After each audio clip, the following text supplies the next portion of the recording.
I want every single document to be released. I waived all rights of privacy because I knew I did nothing wrong and that the truth would set me free and confirm what I've said from day one, that I never did anything that was inappropriate.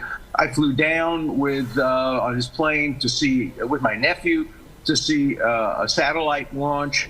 I flew with Senator John Glenn on his plane to meet President Shimon Peres of Israel. This all was, of course, before he was in any way accused of anything wrong. Once he was accused, I terminated any personal relationship with him, but of course maintained a professional lawyer-client relationship. So let me ask you, can I ask you something? Why should some people be concerned if they're on this list? You know, there was a list sort of released a few years ago when Virginia Giuffre was in court. Is this going to be the same list? Is this going to be a different list?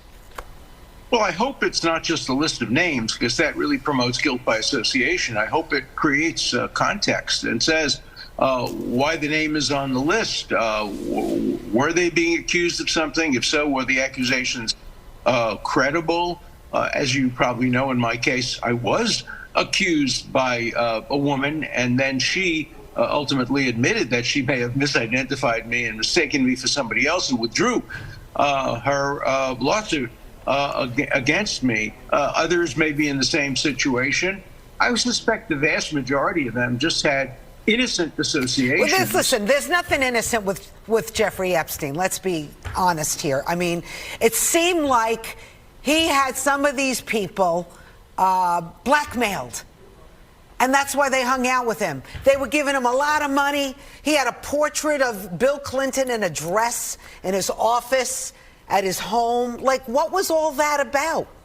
I have no idea. I never saw any portraits of Bill Clinton, or I never knew anything about any blackmail.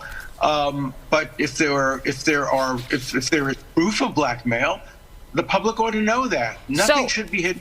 Look at this. And one point I want to make: a lot of the people who want this list produced and who are really upset at people who had associations with Jeffrey Epstein are absolutely silent about the rapes of thousands of hundreds of Jewish women in Israel on October 8th. Some of these same feminist groups, like Me Too except if you're a Jew, seems to be the mantra. Many of these radical feminist groups who think that being on the Epstein list is the worst sin in the world won't even condemn people who we know have raped, mutilated, beheaded, kidnapped, sexually assaulted people. The hypocrisy around not making claims or not protesting the rapes of Jewish women is appalling. And I want to see another list produced. I want to see a list produced of every feminist radical who wants the Epstein list produced, but who hasn't said a word of criticism against Hamas. That's a list I really want to see. I don't think we're going to see that. Very interesting. I know you have a new book out. It's called The War